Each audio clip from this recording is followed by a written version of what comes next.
All right, welcome back everybody to another video. So I want to jump right into this because we have some interesting news coming out of Minnesota with the Somali community who are now apparently demanding, as if they have any grounds to actually demand anything, but they are actually demanding more. They're demanding free cash. They're demanding reparations. They're demanding an apology from the government. They're demanding accountability from the government. Yeah, you really can't make this stuff up. I mean, the jokes at this point write themselves.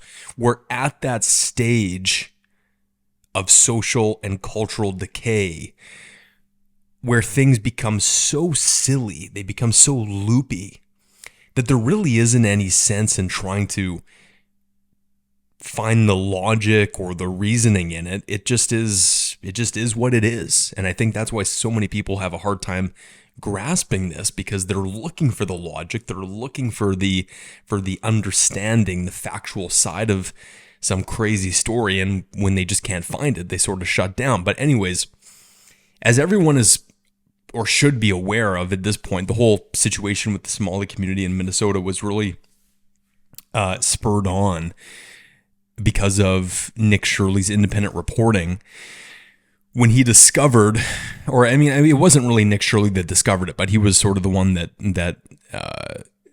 was the impetus behind all of the attention and all of the media attention being aimed at the fraud in Minnesota. And the Somali community obviously has been caught out in this massive fraudulent scam, having likely stolen or fraudulently stolen billions of dollars from the taxpayer through these fictitious and fake daycares and Medicare clinics.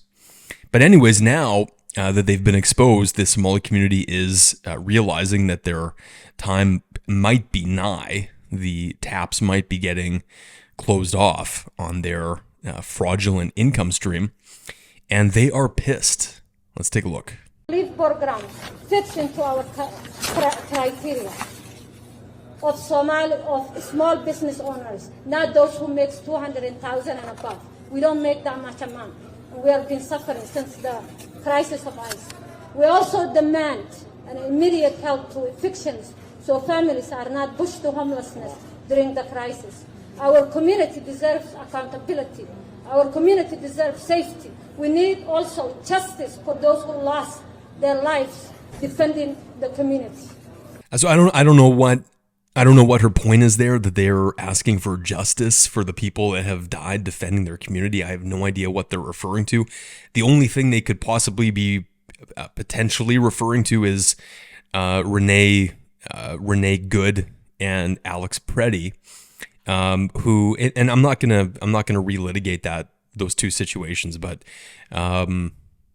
there's, suffice to say, anyone that's actually looked into that will realize that the pretty self-evident truth behind what actually happened there. Anyways, yeah, the situation is sort of like this. We are here. This is the movie Idiocracy. This is the book 1984. This is the book Brave New World by Aldous Huxley. 1984, of course, George Orwell. He also wrote Animal Farm, two great books. And then Fahrenheit 451. So we are here at the convergence of these four things, and or potentially we have become all of these four things all at once. At least that's sort of what it seems like. I mean, the world is so crazy at this point that we have elements of Idiocracy, we have a lot of elements of 1984, we have a lot of elements of Brave New World, and we have elements from Fahrenheit 451. So that's sort of where we're at, but let's see what else is going on here. So this was an interesting story. The Florida Department of Health has collected 24 infant formulas from 7 different brands purchased for multiple locations, both online And in stores, those samples were tested for arsenic, cadmium, lead, and mercury. And what we found in those 24 samples was troubling. Of the 24 infant formulas tested, 16 of those formulas contained at least one, if not more, heavy metals that exceeded federal standards. Today, as part of our Healthy Florida First initiative, we are launching what will be a series of, I believe, major announcements focused on safety and integrity of our food supply. We are beginning with baby formula because it affects the most vulnerable among us, and we have an obligation that we absolutely must get this right. The Florida Department of Health has... Yeah, and I think that that's emblematic of where we are with our cultural understanding of the food that we eat. And I think people are finally starting to come to this realization that in order to be healthy, you have to take a more preventative approach rather than a proactive approach. I think we've been sold this bill of goods, this lie from the, you could call it the medical industrial complex, where doctors and nurse practitioners, whatever, have become very good at retroactively treating whatever illness or disease you have, and they're very good at prescribing you a pill. They're very good at prescribing you some sort of medication to medicate away your symptoms. But if you ask them, hey, what supplement should I take? Like, should I take vitamin D3? Should I take vitamin C? Should I take magnesium? Should I take zinc? Should I take selenium? They don't even know what any of that stuff is, half of them. So I think that we're starting to get to and this is good that they're doing this in Florida, because they're actually showing the public that, hey, you need to take your health into your own hands. You can't just expect these big corporations and the medical establishment to do this all for you.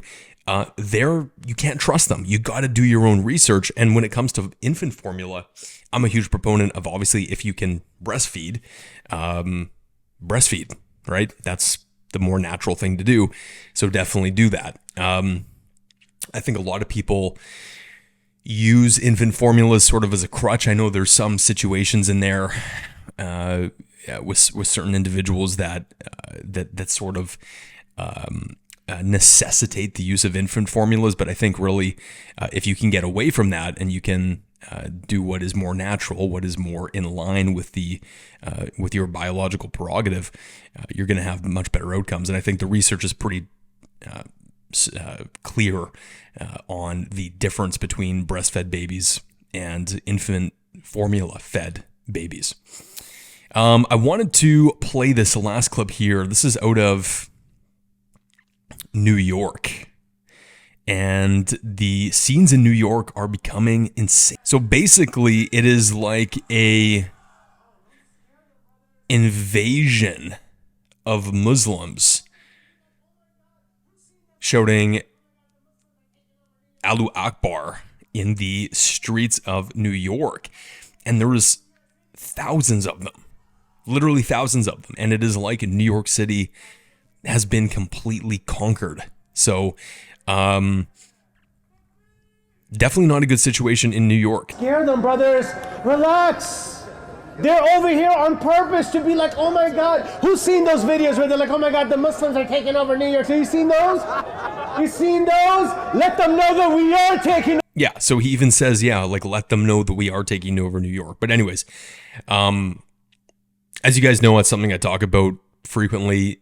You know, the Western world is being systematically and strategically altered demographically. It's not a secret anymore. Everybody knows it's happening.